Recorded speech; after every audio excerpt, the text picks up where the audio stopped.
everybody, welcome to my channel. Today I'm going to talk about 5 facts about being an only child. I'm Rita and today it's all about you.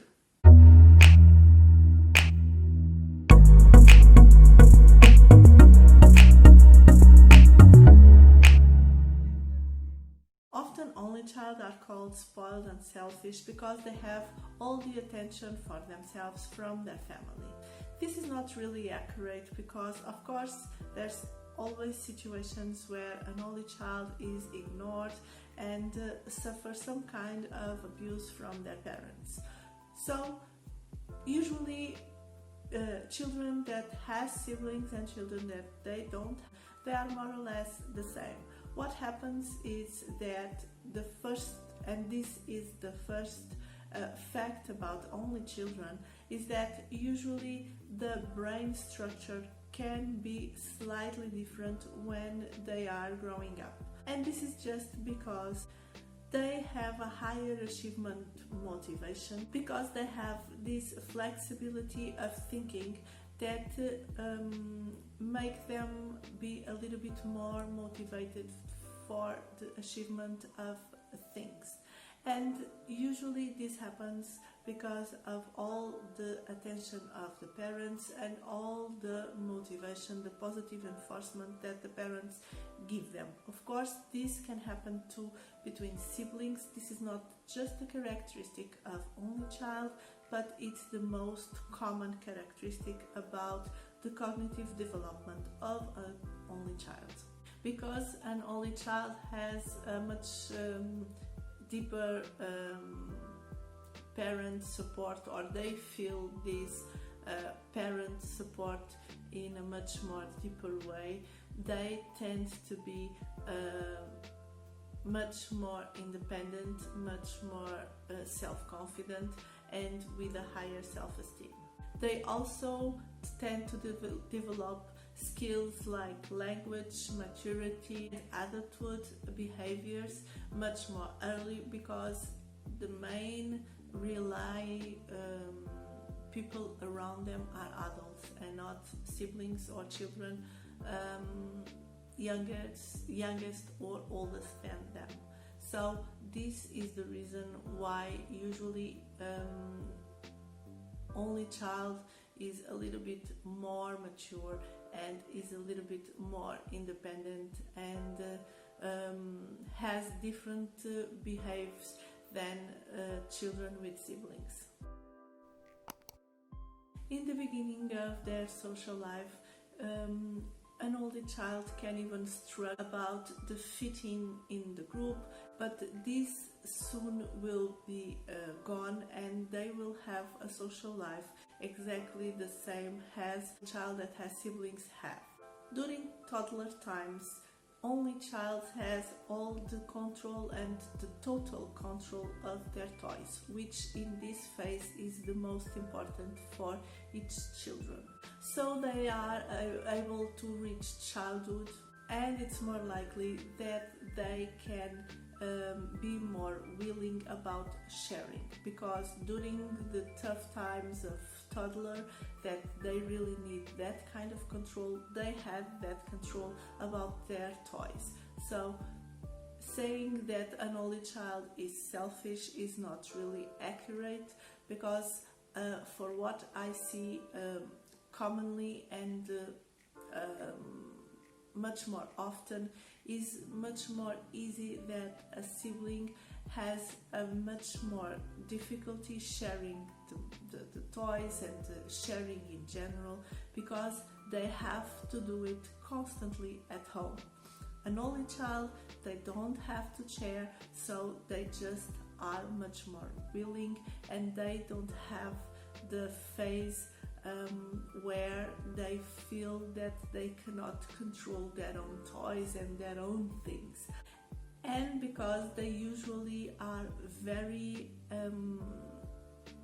they give very value about all the friendship bonds that they can have, they usually are children that they easily share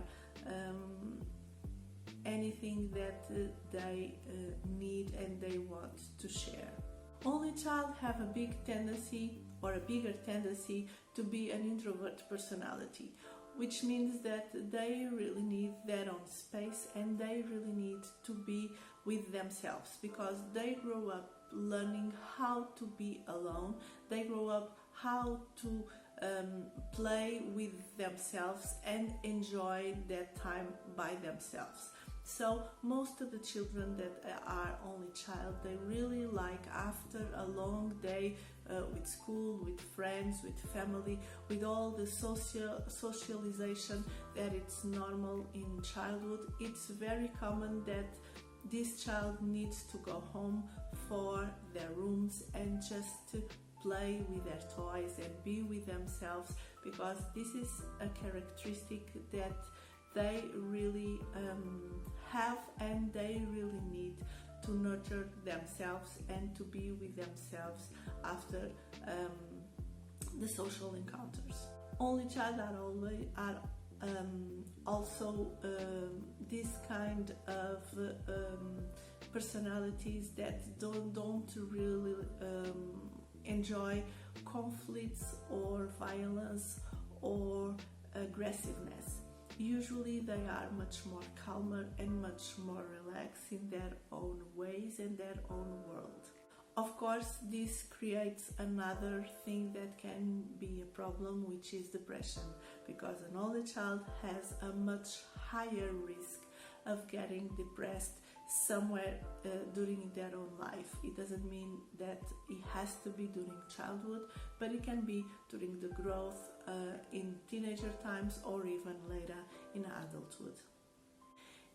Another thing that is very common for only child is having imaginary friends. This doesn't mean at all that they are alone or that they feel loneliness.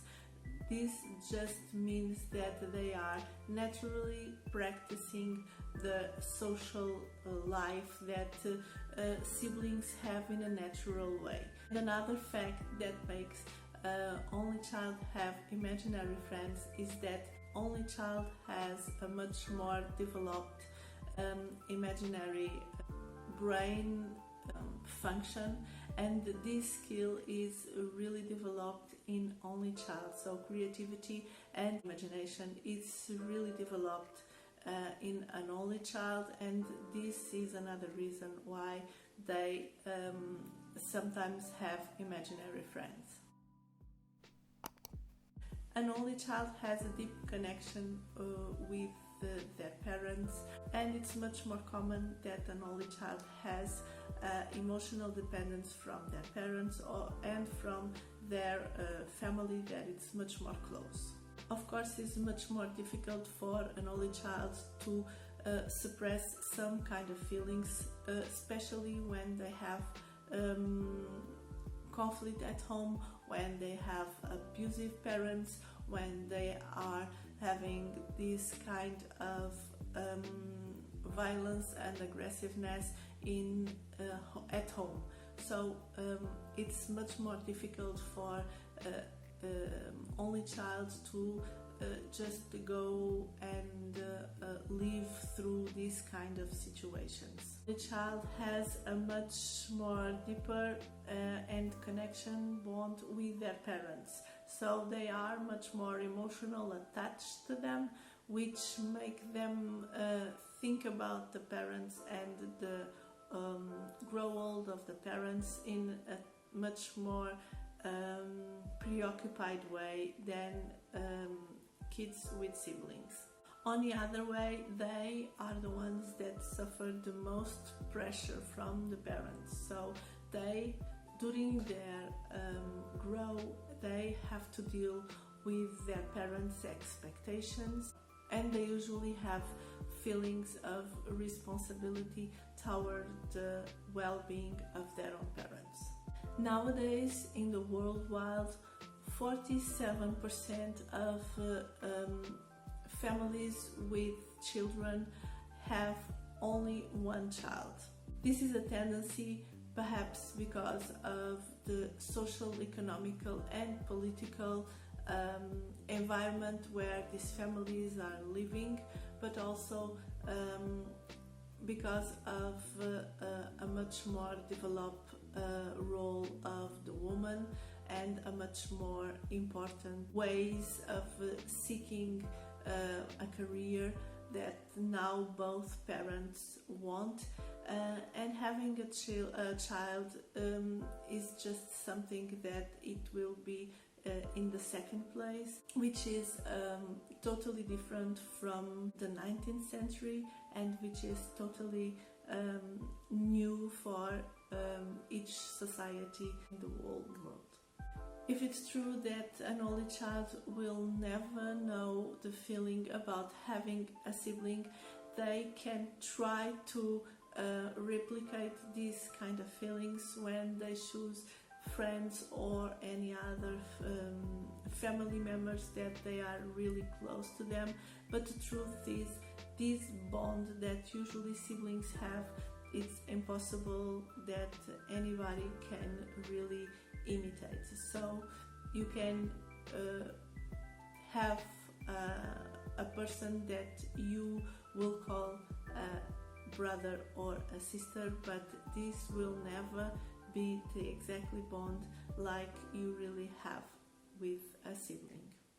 So that's all for today, guys. I hope you like it. I hope you subscribe to the channel. I hope you leave a thumbs up, share with a friend, comment if you want, and like next time we'll be talking about libido issues. So I'll see you then. Bye.